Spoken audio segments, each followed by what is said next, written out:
Right, okay, it is scorching. If you're not in the UK, you may not know, but we're having a little bit of a heat wave. It's like 30 degrees at the minute. It's still the morning. It's glorious weather, but I am stuck inside, unfortunately. It is the day after, well, it's Tuesday. It is the day after Bank Holiday Monday. So, first day back to work after a long weekend. And this is what I left on Friday. Lots of little jobs to get finished. Got the walnut by 5.5. It's 14 by 5.5 walnut. That needs sanding. That has just been cut to the right depth, but needs sanding and edging. I've got a birch bass drum style hoop, but obviously small. It's for a tom. I have got an ash, 12-inch ash tom. If you're thinking about getting a pack of shells and you're looking for a stain finish, really consider ash. The grain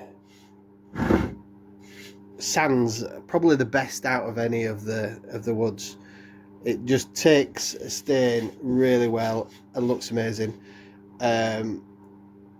Reference point would be something like the BDC. What's their kit that they have with an ash sort of face veneer in black? Is it the Raven? British Drum Company, Raven series. I think that's an ash face. I don't know if it's ash throughout. This is ash throughout. Really nice for a stain drum. So that's that. That needs re-rings. It's only 3.5mm thick, so that'll need rings today. I have got 14-inch by 5.5.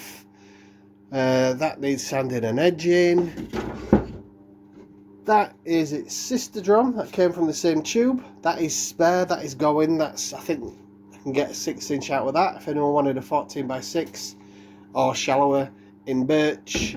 That is spare. I've got a 22-inch by 14 vintage style that needs edging and drilling for hardware. Back here I've got maple. That's 18 by 14? That must be 22 by 12. Yeah, 22 by 12 on that one, and that's 18 by 14. That needs sanding, edging and oiling because the customer's paid for the finish on that one.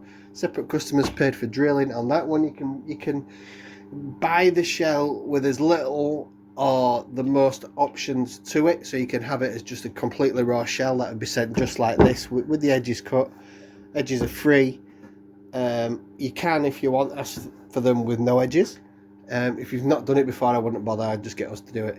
But if you're used to using a router table or whatnot, then you could do it yourself. So you can get it just as a raw shell, or you can get it as a raw shell with the lug positions already drilled in, or you can get it finished in a stain and oil or whatever, and drilled, lots of different stages, or you can get it as a full kit, obviously. So yeah, that is my today in this glorious sunshine. Lots of sanding, lots of bearing edges, yeah, basically lots of noise. It's going to be a very sweaty day. Lovely.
Arcade life. I live an arcade life. I have no wife, living an arcade life. There is no stress, living an arcade life. Living an arcade life.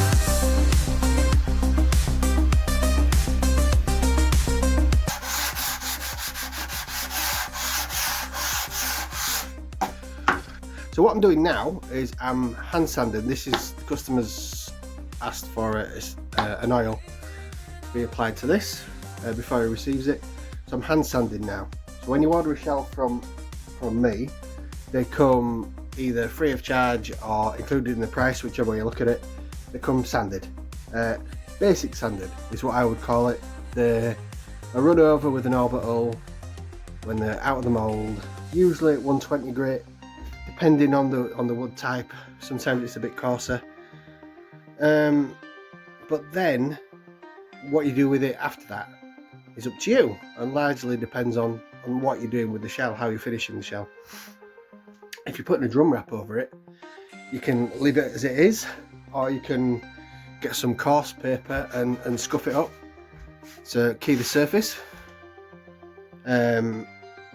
If you're gonna stain it, I would recommend sticking with sort of your 120 grit, but doing it by hand, following the grain, and that will just remove any swirls that the orbital may have created.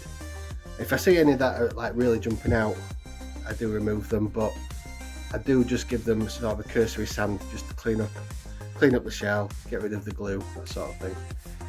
If you're going to finish it afterwards with a stain or an oil, you'll want to, ideally, I mean you don't have to, but ideally you'd want to hand sand it to get a better finish. If you're just going to oil it like this one is, I might go a little bit further in the sanding, just to make it a little bit smoother. If you're doing an oil finish, don't go too smooth. I think that is one of the things that I see a lot of people who have not done it before. They will go super smooth with the shell itself. I'm talking sort of 3, 4, 6, 800 grit. So you've got a super smooth shell.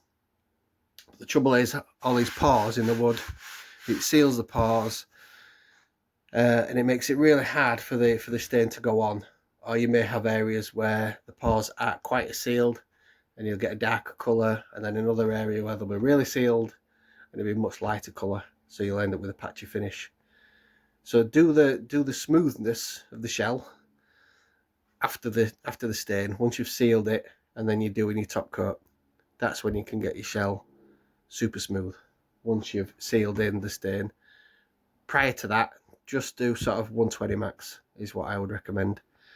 If you're doing oil, you can go a little bit further, but you still want to be able to let that oil penetrate the shell a little bit. You don't want it to go too crazy and mess with the glue and whatnot inside the shell. But yeah, 120 is a good grit to sort of stop at for most things. So yeah, I'm doing that by hand, as I said, and then I'll just be rubbing in a 2, 3, 4, 5, 6 coats of oil. No hard and fast rule. When it looks right, it's right, is what I go by. So yeah, there you go. Top tip of the day. I should also add, I'm using a piece of shell offcut that is curved to the shell. Then you're not sanding flat spots. Should have said that.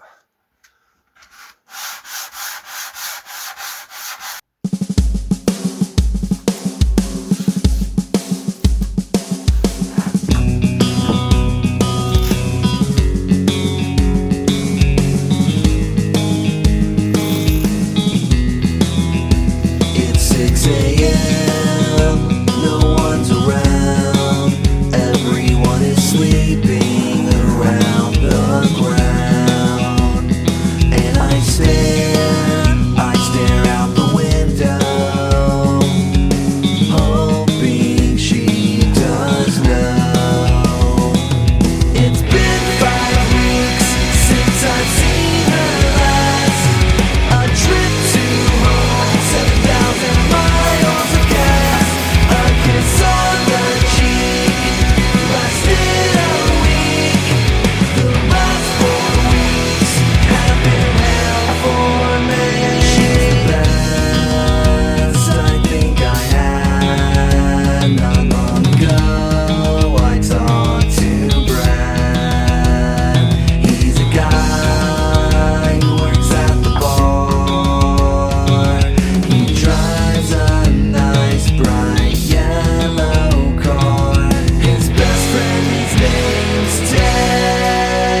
there you go. That's another drum done. Just take the tape off it and give it a quick sand, and it's on its way. Thanks for watching, and if you don't mind doing the old thumbs up and the sharing and the subscribing, please. Most people watching aren't subscribing. It's totally free to do. All you've got to do is be signed in. So if you're not signed into YouTube, get yourself a YouTube account through Google, I think. That is free, as I've said before. And then all your favourite content will just be there waiting for you. So sign up, then you can subscribe, and you'll make me very happy. Thank you. See you.